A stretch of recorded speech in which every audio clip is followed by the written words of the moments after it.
Stephen, I won't introduce you, but I could say a lot of lovely things about you. But I'm gonna honor the time and just say thank you for being here. I'm so grateful. You're such a light. I'm so grateful that you're here. So thank you. I look forward to listening to you. I'm I'm moved and I'm grateful to be with each of you.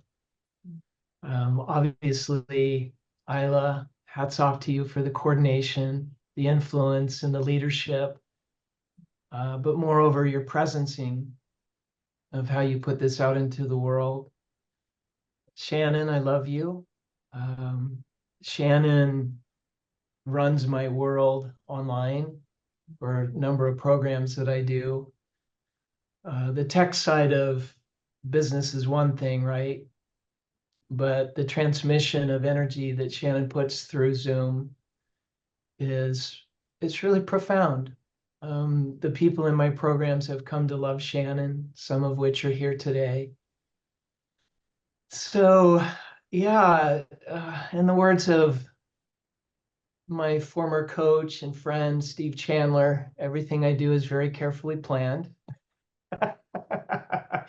Which is a joke because nothing I do anymore is carefully planned, which speaks to the greater relevance of spiritual wisdom, which Isla spoke to so elegantly as she put us in a direction for the program today, which is really about listening to me. And I'll speak more to that in a moment.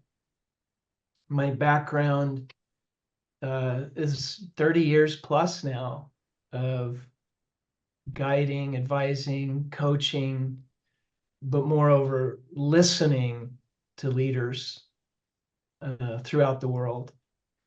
I will tell you very briefly a quick story.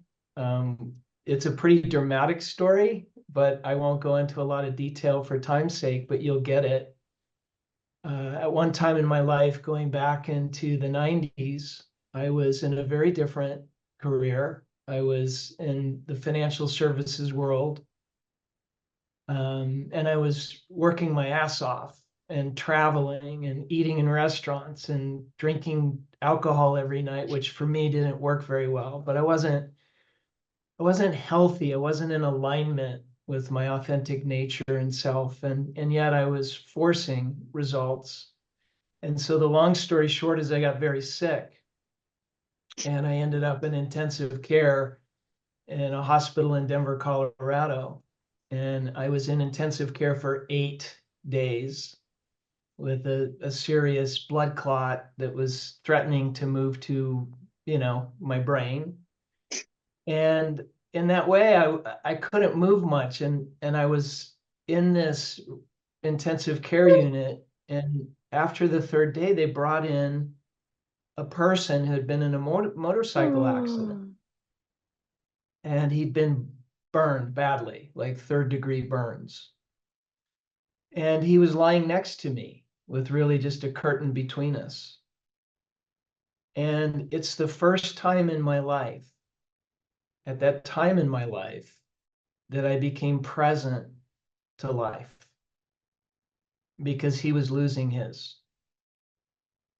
So it became like a whisper of breath that I would hear between the veil and the curtain, between the veil of his life and his passing and the veil of my life and the possibility of my passing. But like all things that are hard in life, I find that there's an opportunity for wisdom, an opportunity for advancement, an opportunity for great learning. And what happened for me in that moment was I got to be in touch with who I really am through the gift of this man's passing. Can you hear that? Can you hear how closely we're connected and how this transmission was a gift for me? And so the longer story short is that I decided, and when I use the word decide, I mean it like an incision, like I would cut off the alternative to anything else. And I decided in that moment to be of service to leaders on the planet, personally, professionally, and in the words of my writer, Chris Nelson, planetary change, positive planetary change. And it feels like that's what so many of us here are devoted to today. I know that's what Shannon's devoted to. And so we're here for that larger reason. And it feels like to me, there's a veil between us, like just a very slim line and a preciousness to life. So leadership, meaning what? I think mostly what leadership means on a personal and professional level is that we influence, and that we influence positively, but we influence through what I would call wisdom. And I wanted to speak to my experience of wisdom today because each of us has our own way of experiencing wisdom. Each of us has our own way of tapping into wisdom. But now that I've crossed over north of 60 years young, I find that wisdom is something that I can tap into through source, and I'll speak more fully to that and how that works for me. But wisdom is also, I think, chronological, that we get to grow in our wisdom as we experience life, which again, Isla spoke to, like this thing that happens in the messiness of our day and the messiness of our business and the messiness of my own inner dialogue at time. And that over time, through physical level reality, I get to practice wisdom. So I used to think that wisdom was just something somebody was granted. And now at this time in my life, I see wisdom as a practice. And it's a practice through presencing. And as we practice the presencing, we get to practice our ability and our willingness to listen more deeply to that authentic self, to that part that knows. So in my work, I do a lot of shifting or supporting people to shift from what I would call telling to asking. And I would invite all of us to sort of breathe that in and start to feel into what the distinction between telling and asking might be, and feel it as a wisdom in yourself. Because when I'm telling, I'm running, for me, oftentimes, and this isn't like telling is always wrong, right? There's a time to tell, time to tell a story, time to speak, all these kinds of things. But I find that my telling comes from a familiar pattern, which I've had for many, many, many, many eons and maybe many lifetimes and many years in my life. So it comes from an automatic reoccurring dialogue, a familiar pattern, which may not be preferential. And I would insert here, can you hear that? Like, can you hear that it's familiar, but it's not preferential? But I can run it and run it and run it. So in my heart and in my mind, I want to move to the ask through the question. Like a question today might be something like, how do I access my greater wisdom? And I invite you to breathe that in. How do I access my greater healing, which I know Shannon's been very familiar with? And so while it's important for us, I believe, to reach out to other people, to have the reflection of humanity in each breath, in each moment of our day, I also believe it's equally important and perhaps more important for us to have that same reflection from within through the question, through the ask. How do I heal? How do I become more relevant in my spiritual wisdom through presence? And the better the question, the better the answer. So then I consider, well, how do we access that? And it's, at first glance, it's like through listening. But I would challenge myself, and I would challenge each of us today to go, what is listening really? because we tend to hear it as a content. Like, I'm going to listen to what Ellen says, or Kirk says, or Chris says, and I'm going to listen for content, which is the level of listening that most of us have. And there's not anything wrong with content. But what about the contextual nature of listening? What about the substance and the relevance spiritually and what we're trying so desperately to say? And then I say, well, listening becomes really important with content and with context as a wisdom. But what about hearing? What are we hearing? And what's my responsibility in what I'm hearing in my mind? And what I hear in my mind takes on a trajectory of its own, right? Can you all hear what I'm saying? Like, it takes on a trajectory what I'm hearing. So the responsibility of my wisdom lies in my willingness and ability to listen and to hear. Now, that might be true, like in a conversation, like what I just heard Isla say, what I heard Shannon say, what I'll be hearing others say today. I have a choice in what I hear. I have a choice in what I listen to from another.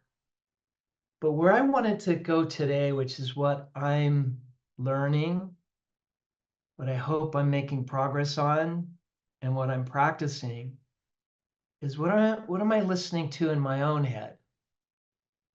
What am I listening to and hearing in my own breath? And like that soul who passed in 1991 in that hospital, what's the whisper have to say? So when we talk about wisdom or spiritual relevance, I go, what's in the whisper? And I go, wow, our society today, and this isn't a make wrong, it's more of a true observation for me. So this is my listening of it, and this is my hearing of it. We are so caught up in the noise. So if there's a backside of the model and a front side of the model, I go, what is the noise teaching us?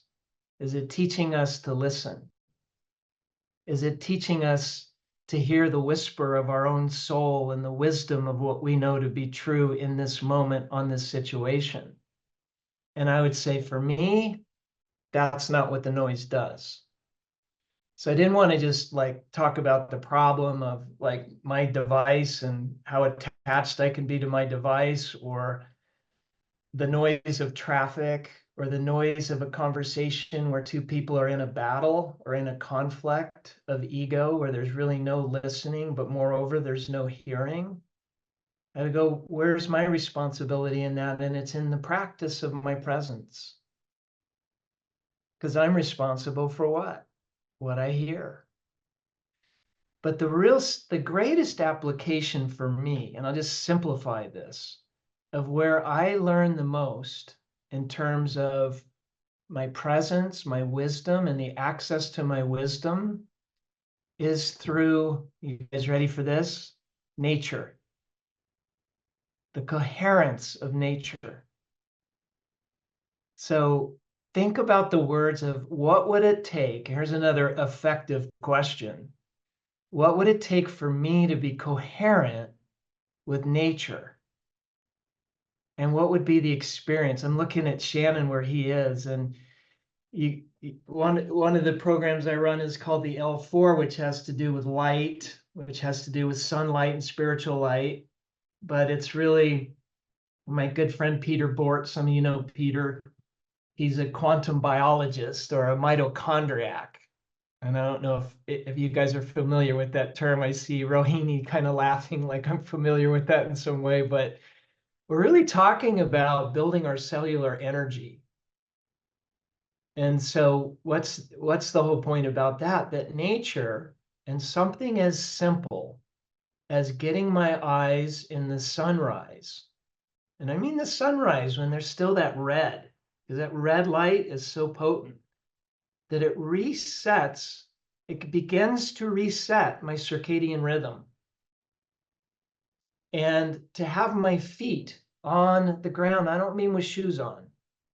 I mean earth grounding my feet so that I can feel the rhythm of nature, but moreover, my beautiful friends, that I can hear what nature has to teach me. And some of us, including me at times, are so separate from it. When we think about it, I think the statistics are that most of us spend 87% of our lives indoors. Like I'm in front of a blue screen now because I want to be here today. And I wouldn't change a thing about that, but I know that later today, I'll be sure that I'm out in the sun so that I can get into the coherence of nature and talk about healing. And I mean healing as a progression, right? Not like I'm waiting until I get sick and then I'm going to catch up with it, although that is a strategy and one that Shannon and I have talked a lot about. Like nothing wrong with that strategy, but I'm saying for those of us that are hearing what I'm saying, what decision could we make today in terms of alignment with the greater wisdom of our authentic self and nature? That's simple. It isn't easy. So what I often say in my L4 program is I say, what's normal isn't normal. Because when we look in the world, we see many of us, and as I've alluded to, I've had health crises in my life, so I'm not exempt from this. But what I notice is a lot of us are dealing with things that we think is normal, like not resting well or not sleeping well. And so I encourage us, I invite us today to listen to the wisdom of your inner knower. And so what I thought we could do today, and maybe we'll have one person kind of do this for us as a role, but I'm going to invite each of us to ask a pertinent question of yourself. Like, how can I become more aligned with my inner wisdom? Might be a question. Or how could I become more present? So the question would just be whatever your question is. And if you want, you could put it in the chat. If you want, you could write it down on a notepad. My question is going to be, how do I access greater wisdom? And if you want, just close your eyes.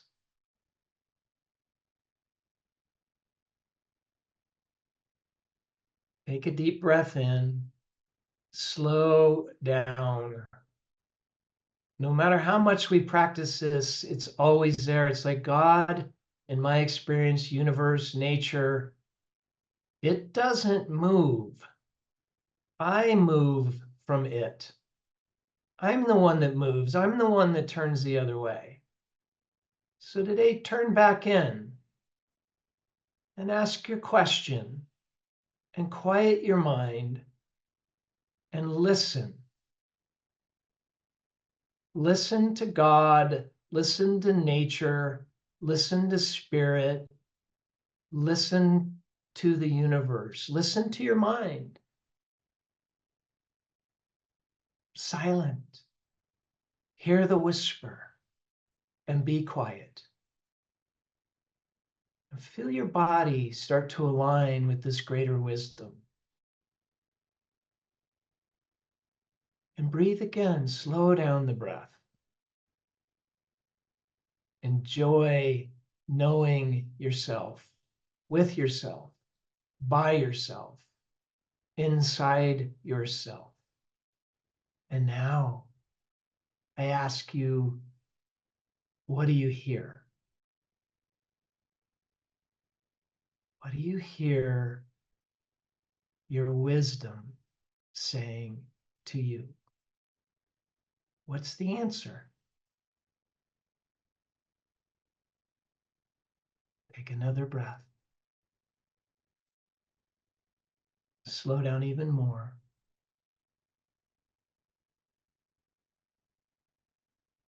And when you're ready, open your eyes.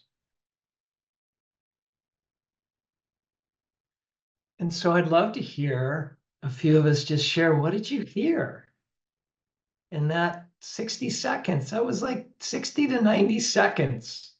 And so when people say to me, I'm too busy for this, I'm too busy for that, I go, no, it's just not a priority yet. And I encourage, I implore each of us today to make it a priority. So Isla said, go slower. Let's take some sharings. What did you hear? Hands up. I look forward to meeting you further, Stephen. Really enjoyed this. It's interesting what came to me as you were talking, that this wisdom is certainly just always there, but we get going so fast with our intellect that we create, I use the metaphor of an AM station. We create so much static that we don't hear it. It's not that the station isn't sending out its 50,000 watts. And I was reading the other day from the best of Steve Chandler, and he said Colin Wilson, who he, really reveres, he said Colin Wilson said that one of the treatments for successful treatments for depression would be to throw somebody down a flight of stairs because their thinking would change very quickly. Yeah. Yeah, and then he makes the point, as Steve does, it was something outrageous like that. But what came to me, and I'll be as quickly as an Irishman can, I have a plaque that says, if you're an Irishman, you have absolutely no idea how to make a long story short, but I'll do this real quickly. What came to me was, as those thoughts came into my mind as you were talking, I think of the times in the past, and I'm going to be 83 here in a couple of months. And I thought of the times that I got lumbosacral spasm, the times that I got vertigo to where I had to be hospitalized even with bricks beside the head, the kidney stones that I passed and were hospitalized for sometimes. That in a way, that was God benevolently, if the only way I can get you to stop doing what you're doing with your thinking is to throw you down some stairs. I don't have stairs, so how about a kidney stone or lumbosacral spasm or vertigo? It's going to change to what you're doing with this gift that I've given you of thought. And it's going to allow you an opportunity to listen inside. And anyway, that's just what came to me. It's never come to me that clearly before, but from when you were talking. Anyway, I don't know if that resonates with anybody else, but or it makes sense to what I'm saying to you. But that's what awakened for me. Beautiful. Of Thank you. course it does. It makes a ton of sense to me. And I could see other heads nodding and eyes sort of brightening to that. I mean, it's the human element, right? Like sometimes we go along until we get thrown down a set of stairs and then we wake up. And maybe part of the lesson today is we don't have to get thrown down a set of stairs. But I know the times I have been a wake up call for me. So in sort of closing, I want to honor time today because we've got so many amazing presenters. I've got just 1 minute or so left just to share one other piece to this, which is be willing once you hear what your wisdom has to say. Be willing to take the action. So if my wisdom says go north, I'm not going to rationalize or rational lie. I'm going to go north. And that's the practice. And we have to practice at the C so we can start to really hear the wisdom voice as opposed to the fear voice or the mind that's familiar patterned, right? So listen, hear, and step. One of the great teachers in my life was John Rogers. Some of you have also studied with John Rogers, but he used to say, spirit meets us at the point of action. So I don't get to just sit on my ass after I've done the hearing and the listening. I have a responsibility on the physical level to take the step. Anyway, light ahead for the rest of our day. So wonderful to see these familiar and unfamiliar faces. It's been an honor and a pleasure for me to be here with each of you today. Again, hats off, Isla. Healing light to Shannon and your journey. I love you, brother. God bless us all. And thank you for my time today. Thank you, Stephen. Thank you so much. My schedule says he has 10 more minutes. Just about to say that. Thank you, Ellen. Stephen, I don't know if you have an end time right now. It's okay if you do. I am great. I'm not an Irishman, but I'm a Californian woman. I can fill the time. But Stephen, if you do want to take some more time, you're welcome to.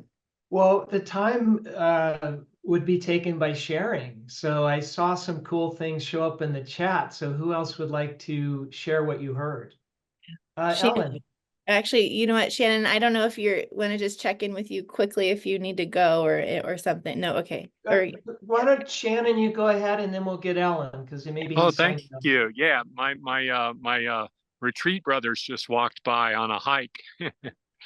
So I wanted to just say that the question I asked was, and it's been one that's been really prevalent.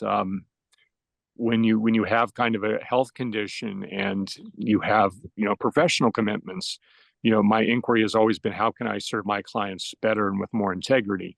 And this is not like an inquiry to like get down on myself or to judge myself. I try to keep out of that thing, but also it's a powerful inquiry to me because honestly, beyond healing, why am I here? Why am I really here?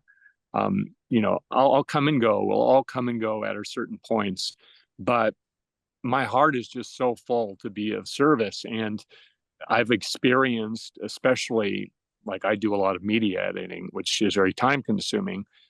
That has slowly started to slip down, in terms of my ability to deliver. And so I know there's a solution, and maybe and I wanted to get beyond my mind. So what I heard is also the title of this old book, I think from the 16th century, by Friar Brother Lawrence, I think is the man who wrote this, is called Practicing the Presence of God. It's a lovely little book, but that's what came as my answers: practice the presence of God. And it didn't seem like it was a direct how-to type of an answer, but it had a mystery to it that I really enjoyed. And I just love that this is something we can do anytime, because anytime I can just stop and slow down. I mean, I already know that that's like a huge factor in my healing, but that's And silent. Shannon, Shannon, the great metaphor, my brother, and what I hear you Mm-hmm. saying is, think of an artichoke. And the reason where did Shannon go? Oh, there he is. So an artichoke has layers to it. And oftentimes in this practice of wisdom and spiritual relevance and presence and getting clarity on our question, it's like peeling the layers of an artichoke back. The outer layers are a little more tough, but as we peel them back, we get closer to the tender heart. And so be patient with oneself, be gentle with oneself, because the mind, as we all know, can be so busy. It can be like we're running around the flower pot over and over and over and over again, and it just spins out. And so I want to notice if my mind's spinning out, because there's less relevance for me when it's doing that. And that's when I know to stop and listen.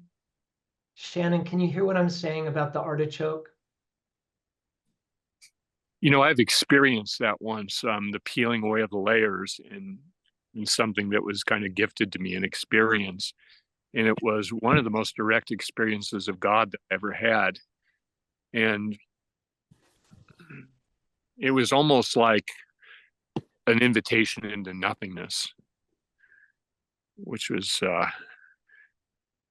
really profound. And I love how you reference that metaphor, because like the heart is this omnipresent emanation of God and my experience of the divine. Thank you, Stephen. You're welcome, Shannon. Bless you. And all of us know that place of nothingness. And I'm just making this up right now. I don't have any proof to this, but when I'm in that place, the greatest possibility for healing. because I'm not jamming thoughts on top of how it should be. There's just nothing. What a great form of creation. Shannon, thank you. Ellen, let's hear from you. I want to hear from Thank you, Mike. everybody. And I just want to say goodbye to everybody. I'm logging off, but anybody who's watching this recording or anybody who's present, please reach out to me because I want to share more about everything and I want to support people in their journey. Thank you, everybody. I love you so much. Thank you, Shannon. Thank you, Shannon. When you listen to the recording, I'll just share that it was really lovely to be with you in person on your physical journey through Colorado. So the question came up for me, Stephen. First of all, it's amazing to see you after so many years. The question came up for me on my own healing journey. What's next? And I got static. And then I tried to ask another question and there wasn't clarity. And then I thought, I can't know. I don't need to know. I don't want to know what's next beyond this moment. And this moment I'm here. So there is nothing else other than the be here now with all of you. And that the next step will be revealed in the moment it is to be revealed. And it was the most profound experience of presence, as you started to talk about. So I wanted to share that with all of you. I don't think there could be a better sharing to sort of round out my time, because it's like the answer of no answer. Can you all hear that? Like, how many times we have that? And I know my ego mind wants an answer. Like, I want to know what to do. But Ellen, to your point, and why I haven't seen you for years, is I did a deep dive of just almost an existential deep dive into quietude and solitude. Started in 2020, went through 2023, but it was really my wanting to force an answer. And I wasn't getting any direction. And so I really want you to know I hear what you're saying and the value by which you're saying it. So there's just times when what? We hold and we be patient. And that's the wisdom. The wisdom is there's no thing to do. Shannon spoke to nothing. Like, there's just nothing there. Ellen, anything else on that? I mean, that was really clear. I love that you shared that. Well, I think also just that whatever, it's not like there's nothing to do in an hour or a day. It's just right now there is nothing else to do. And for me, that quietude and that space is very intermittent, very comes and goes, and it's just appropriate at the moment that it is. So thank you. Thank you. Okay, Isla. Thank you, Stephen. Baton coming back to you. We're gonna win the gold today. Thank you. Well, I was just feeling the energy of your sharing and the sharing, and I was just appreciating that this life event that Shannon's going through and this desire and this inspiration to create this event is because of that event, that health event, that life event, that awakening event. And I was just thinking, who's giving here? Who's receiving here? You could just really feel the oneness of it all, I guess I'll say. Yeah. Thank you.